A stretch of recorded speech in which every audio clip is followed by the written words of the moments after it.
Hoy les vengo a presentar un informe especial sobre Donald Trump. Es necesario que ustedes puedan ver lo que está ocurriendo en el mundo, más allá de que, como siempre digo, puedan ampliar sus conocimientos a partir de la introducción que les hago, porque Donald Trump es el eje de un cambio estratégico en el mundo, no solamente en los Estados Unidos. Trump se presenta en todos los escenarios como el factor dominante. Él decide cómo se acerca la paz en Ucrania, cómo se logra pacificar el viejo enfrentamiento entre Israel y sus vecinos, fundamentalmente entre Irán y sus proxies, Hezbollah, Hamas, etc. Él ha decidido en su momento bombardear Yemen para que se libere el comercio en esa zona de la navegación. Decide luego atacar a Nigeria y castigar al ISIS Daesh por lo que le hace a los cristianos en la lejana África. Obviamente le pone reglas de juego al mundo desde su potencia militar y además dice que la va a ampliar, y lo hace porque ha hecho un gran aumento del presupuesto militar. Este viernes se va a reunir con las empresas petroleras privadas para explicarles lo que hay que hacer en Venezuela. Y acabó llevándose a un tribunal de New York a Maduro, el narcotraficante buscado por una gran cantidad de delitos por la justicia norteamericana. No lo hace en una forma antojadiza, no lo hace utilizando el potencial militar para invadir Venezuela, de ninguna manera. Él solamente hace una operación que encargó a su jefe de Estado Mayor Conjunto, a la CIA y obviamente a toda la estructura de la diplomacia que dirige Marco Rubio para hacer un ataque quirúrgico donde quienes más murieron fueron los defensores cubanos del narcodictador, y se lo llevan y se lo presentan a la DEA, al FBI, y la DEA y el FBI al juez de la causa, donde Maduro va a encontrar lo que nunca le dio a sus víctimas: un juez independiente, abogados defensores, por cierto, los ha contratado los más caros, fiscales serios que los van a juzgar y decidirán cuántos años de cárcel le corresponden a este delincuente. Pero es muy importante ver lo que ocurre después para entender el panorama que estamos viendo, porque lo aprieta a Gustavo Petro, el presidente colombiano, otro personaje siniestro, y Petro termina yendo al pie, como se dice en mi país, aceptando que tiene que hablar con Trump, pidiendo disculpas por algunas cosas que dijo y explicando que él va a luchar en serio para acabar con las fábricas de cocaína que el presidente norteamericano le dice con razón absoluta existen en su territorio. Y obviamente Petro puede decir: yo las quiero combatir, y lo que le va a decir Trump es: combatámoslas juntos. Es decir, con un presidente constitucional al que no le cae bien, lo que hace es un camino de colaboración, como está haciendo con Sheinbaum. Él no se mete dentro de un país con autoridades legítimamente elegidas, sino que los asusa, los mueve, les dice a Sheinbaum: no gobernás vos, gobiernan los narcos, lo cual es verdad en gran parte de la realidad mexicana. Le dice a Petro: están tus fábricas de cocaína, están el aumento del sembradío de hojas de coca.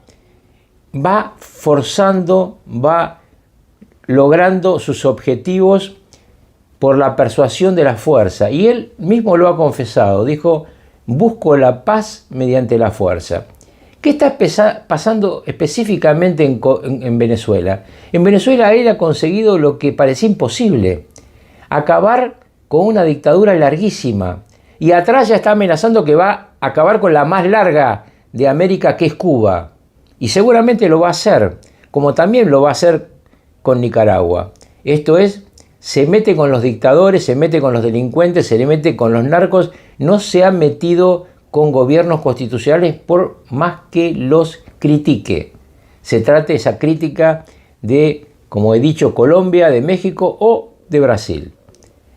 En este proceso ha tomado el control político, militar y económico de Venezuela porque ha logrado que una persona del régimen se convierta en su perro guardián, se convierta en la persona que le va a entregar llave en mano a Venezuela. ¿Por qué Delcy Rodríguez llega a la presidencia de Venezuela? Porque en el momento de las conversaciones entre Trump y Putin sobre este tema, de Trump y de Putin con Maduro en forma individual cada uno, quedó claro que Delcy podía gobernar luego de Maduro, aunque Maduro no aceptó la oferta de Putin de irse a vivir a Moscú porque creyó que no lo iban a ir a buscar y ahora está pagando ese error con una larga cárcel que toca quizá de por vida. Delcy Rodríguez, entonces, la persona que le había recomendado Maduro a Putin para que pudiera hacer una transición que cuidara los intereses de todos. ¿Y por qué digo los intereses de todos? Porque ahí hace 20 años que quien está manejando el negocio del petróleo es China, Rusia y los señores de la droga. Y entonces ahora va a manejar el petróleo Estados Unidos, que ya se va a hacer pronto cargo de PDVSA, como les decía, mañana se reúne con los líderes de las empresas petroleras privadas más importantes del mundo, y se va a lanzar a un proceso de extracción de petróleo, de destilación.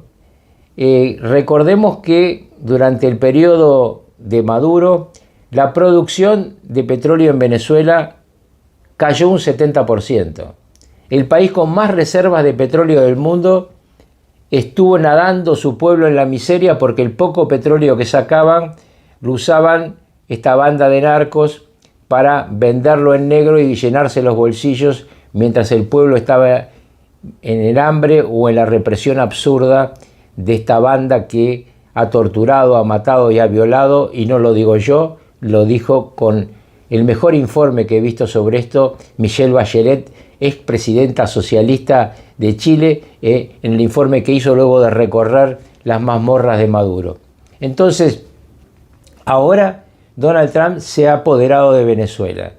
Y si Diosdado Cabello realmente intenta impedir esto, seguirá el camino de Maduro, porque recordemos que Cabello está en la misma causa que Nicolás Maduro.